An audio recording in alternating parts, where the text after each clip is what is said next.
Welcome back. An unexpected and unplanned jammy Dodger opportunity, and I hope you took full advantage.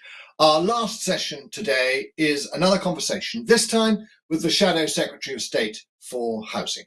Thangam Debonair was born in Peterborough, studied mathematics at Oxford before becoming a professional cellist with the Royal Liverpool Philharmonic. Elected to Parliament as the MP for Bristol West, she was appointed to the housing portfolio by Keir Starmer last year and describes herself as a Northern European socialist who believes in fettered capitalism. We're going to go to Q&A in a moment, so if you do have any questions for Thangam, please do take the opportunity to use the questions tab. But first, with an explanation of how the Labour Party sees the future of housing policy as we emerge from this pandemic, it is my pleasure to welcome to the virtual podium Thangam Debonair. Thangam.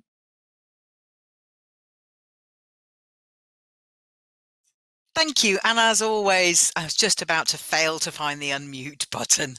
Thank you so much for that. Welcome to the National Housing Federation for inviting me to be part of this wonderful event. There's so much I could say, so I'm going to try and focus the next 15 minutes and then take as many questions as possible. So there is a housing crisis in this country, and we all know that.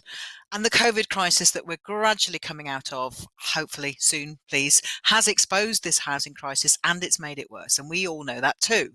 And as we come out of this time of COVID, it's vital that we are generating our economic recovery with high quality, skilled jobs and training to rebuild our country and secure our economy. And we're going to need to do so in ways which also meet our climate change commitments, because that's the third crisis we're dealing with. And it's potentially the most long-term damaging, though of course the ever-present threats of further health pandemics and antimicrobial resistance will remain with us for many years yet. But getting to net zero carbon means net zero carbon housing. Housing is responsible for 14% at least of our carbon emissions through embodied carbon building and operations, as we all know that too. So that's what we all know. And in my time today, I'd like to touch on Labour's approach to the founding principles for responding to those three crises through the lens of housing, look at some specific aspects that matter to us as a party and some ways that this affects particular groups of people. I'd like to establish the founding principle that homes should be a human right. Homes, not housing. Because for a house or a flat or a dwelling of any sort to be a real home, it needs to be, and I'm going to lay out some criteria here which I'll refer to, safe, secure, truly affordable, warm and dry, efficient to heat and cool, close to green space and public amenities, accessible to work and education.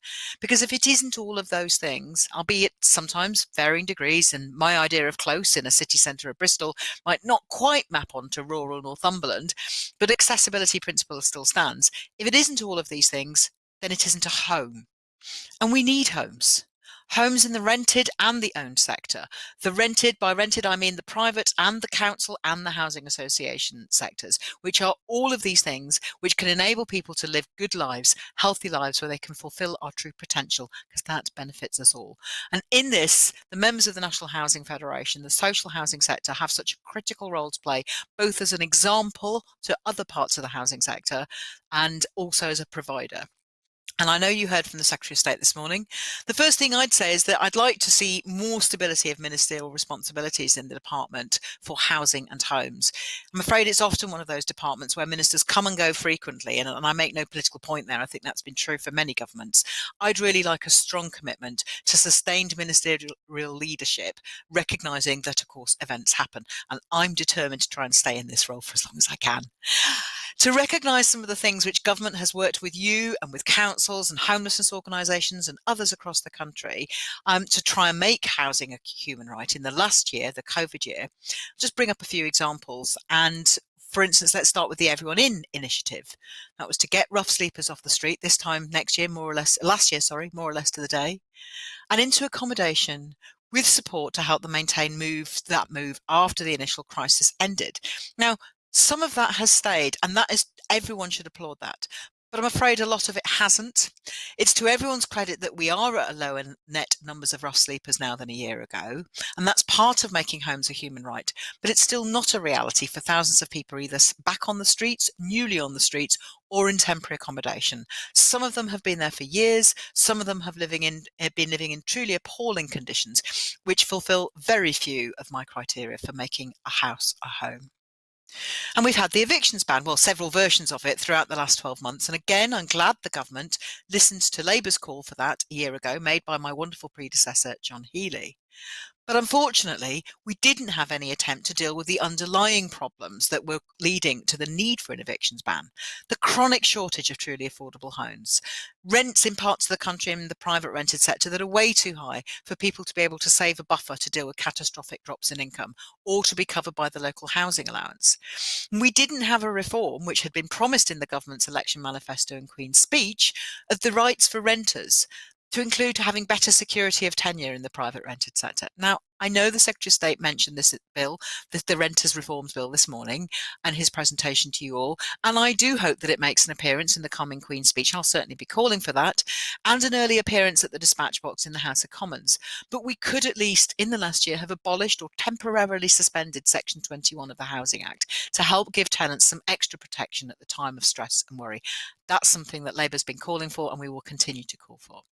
And we have had an uplift to the 30th percentile for local housing allowance, and that's good. Again, we called for that, but it's not been buttressed by the other things we called for. A temporary suspension at least of the benefits cap, the two-child limit and the savings limit, because that meant that that uplift didn't benefit many people across the country who suddenly had the need to claim universal credit. It's also now unfortunately been frozen again, and that means it's a real terms cut as rents rise.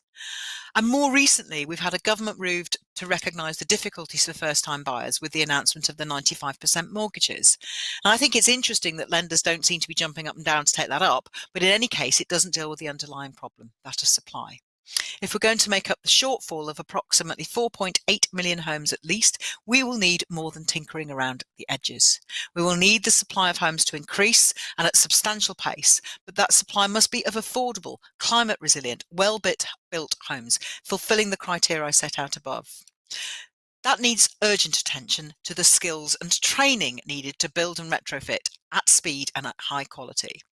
When I talk to further education providers and builders about creating the training and apprenticeships we need to fulfill those skills gaps, which we know exist, which we know are essential to build the climate resilient homes we need, they tell me that without market intervention to ensure a sustainable demand for that work, it's not easy to do. That is what government's for. The Green Homes Grant could have helped. I think we all know that it has unfortunately failed to deliver.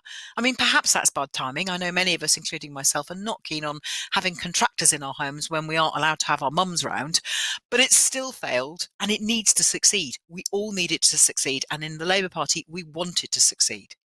We need to address as well the chronic gender gap for renting and buying.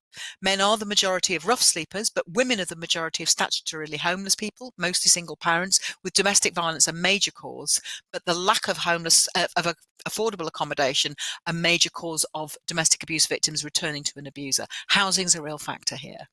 Across the entire country, a woman on the average wages for a woman could not afford to buy or rent in the private sector on a median point. And that's just not right. It's to do with income gaps, which occur for a range of reasons, but we can now see that the sunlight of public knowledge is having an effect with gender pay auditing provisions. And I've said today in another speech, I'd really like us all to be making more use of those pay audits, but it's also up to governments as well as businesses, local authorities, and dare I say it, also housing associations, to make sure we are all identifying the nature, extent, causes and consequences of gender gaps in the provision of homes and the provision of income most immediately. We're now at the point where we can go through the COVID portal. And as Arundhati Roy described it a year ago as a COVID portal, I thought at that point we would be going through it sooner than this, but here we are. We've got to go through it with agency about what we take with us, what we leave behind, but what we might learn.